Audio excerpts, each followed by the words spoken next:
भैया भाजपा को वोट दो वरना मार डाले जाओगे। हाँ, सब भूल जाओ।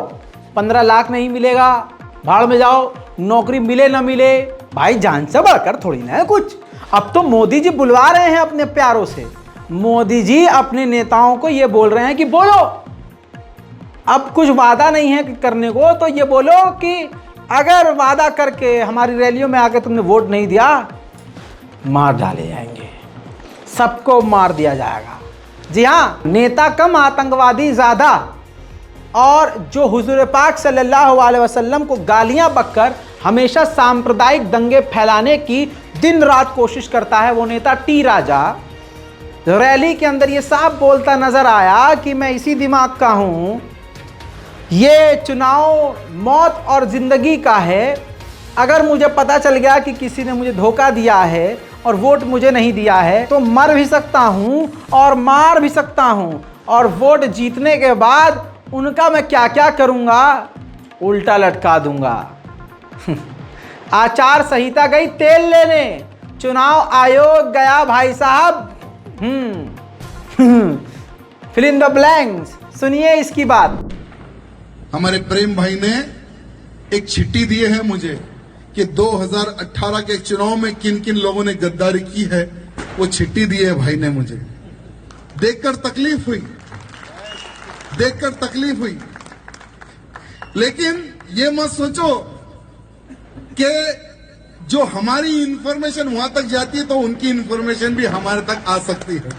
तो ये चुनाव में भी हमने पूरी पकड़बंद करके रखी है वहां पर कि कौन कहां से किधर फोन कर रहा है, कौन नेताजी नगर से बाहर जा रहा है, कौन जामबाग से किस गली से किस घर में जा रहा है, कौन किस होटल में बैठ रहा है।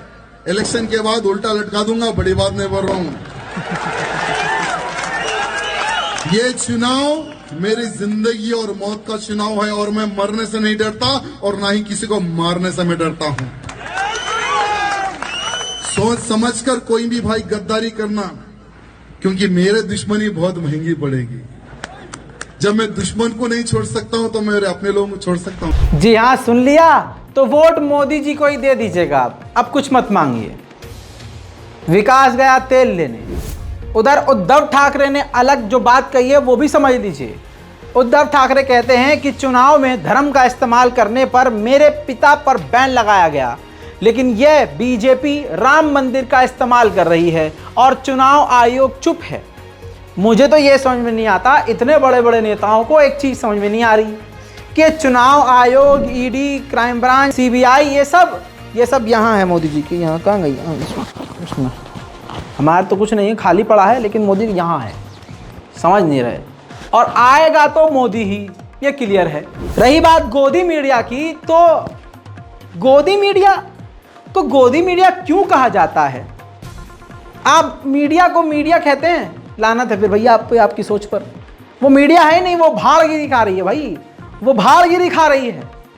ये देख लीजिए, ये हाथ जोड़े जो नतमस्तक हुए हैं मोदी जी के सामने, ये भारत के सबसे टॉप लेवल के पत्रकार हैं।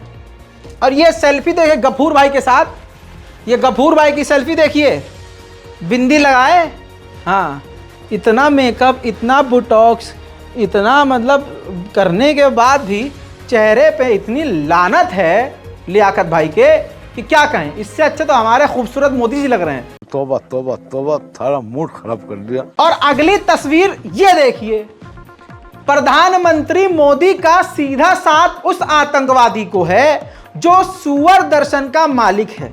अपने बेटे को लेकर गया है, जिस बेटे के हर बर्थडे पर वो उसको हथियार देता है। इजराइल के खतरनाक हथियार जिस आतंकवादी के पास हैं, वो प्रधानमंत्री से मिल रहा है। सोच के देखिए, भारत के प्रधानमंत्री उस इंसान से पूरे जोश व खरोश और मैं बत्तीसी के साथ मिल रहे हैं, खुशगवार मूड में लग रहे हैं, क्योंकि सुरेश चक्रवाणे मोदी जी की उम्मीदों पर खरा उतर रहा है भाई। आप देखिए किस तरह से मोदी जी खुश नजर आ रहे हैं। किसके साथ? जिसके साथ खतरनाक हथियार हैं, जो देश भर में घूम घूम कर हिंदुओं को भड़का रहा है, उनको मुसलमानों को एक कत्लेआम के लिए उकसा रहा है। जिस पर दर्जनों सैकड़ों केसेस हैं, जी हां, उसके साथ मोदी जी मिल रहे हैं। इस वजह से दो चीजें क्लियर हो गई हैं। पहली ये कि ये पूरी तरह से मोदी जी के सपोर्ट से जहर उगल रहा है, सीधा मोदी जी के सपोर्ट से जहर उगल रहा है। जितनी भी ये बातें कर रहा है कत्लेआम की, जेनोसाइड की, मुसलमानों को मार के भगाने की, मस्जिदों को तोड़ने की, मुल्लों को काटने की, मक्का मदीना पर मिसाइल गिराने के ग्राफिक्स दिखा, ये सब चीज़ें मोदी जी के कहने पर कर रहा है, क्योंकि इसको पता है कि मोदी जी ने कहा है तो करना है, और इस चीज़ से मोदी जी खुश होंगे। दूसरी बात ये भी इससे क्लियर हो गया है कि पत्रकार नहीं है, भांड है, ये बीजेपी का इंसान है, ये कोई निष्पक्ष पत्रकारिता करने का मामला ही नहीं है। दो चीजें क्लियर हो गई हैं आज। अच्छा, पता सबको है कि बीजेपी किस चीज से खुश होगी। अब इस इंसान को देख लीजिए, छक्के को, ये दिवाली के दिन पटना में बिहार के हिंदू युवक जिसका नाम रोहन है, पटाखा जलाकर मस्जिद में फेंक दे रहा है। रोहन ने मस्जिद के ऊपर पटाखा जलाकर फेंका और उसको वीडियो बनवाई, क्योंकि रोहन को अच्छे से मालूम था कि कार्रवाई तो होने से रही, गलती से कार्रवाई हो भी गई तो हिंदू समाज और हिंदू नेता उसके बचाव में खड़े हो जाएंगे। तो ये वीडियो सोशल मीडिया पर आग की तरह फैल गई। इसीलिए कहता हूं, मुसलमानों जिंदा हो जाओ, अपने जो जमीर को तुमने मार दिया उसको झकझोर कर जिंदा करो। अगर चैटिंग, फ्लर्टिंग, अय्याशी के लिए, लौंडियाबाजी के लिए आप सोशल मीडिया इस्तेमाल कर रहे हो तो जरा कौम के भी काम आओ। इसको खूब शेयर किया गया, शुक्र है, और ये आग की तरह जब फैली तो पुलिस ने कार्रवाई भी करी। Thank you. सुन लीजिए।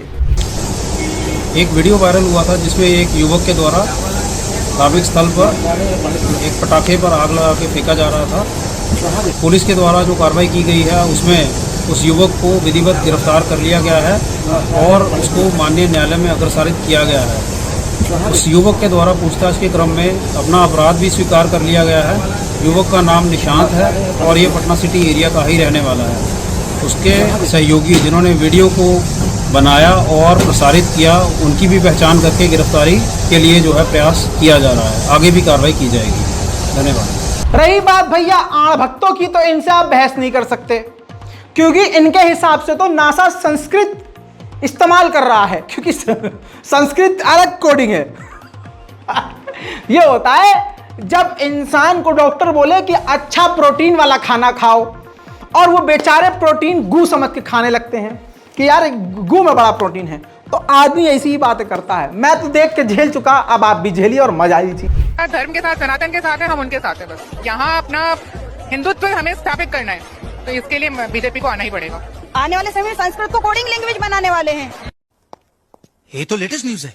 अभी तक नहीं बना, ये किसने बोला कि कोडिंग लैंग्वेज बनाने वाले? क्यों नहीं, कोडिंग ही है, संस्कृत तो कोड है ना। कोई सेंस है इस बात की? अभी जितने भी इंजीनियर्स कर रहे हैं वो संस्कृत में नहीं कर रहे हैं। सब सीखेंगे दीदी, सब एक के बाद एक सब आएगा। संस्कृत की नासा में तो कर चुके हैं बिल्कुल। मैं कब हो गया ये? कब हुआ कब? इस रिपोर्ट को शेयर कीजिए, दुआओं में याद रखिए भैया। नेशनल प्राइम टाइम में आज के लिए इतना ही। जय हिंद।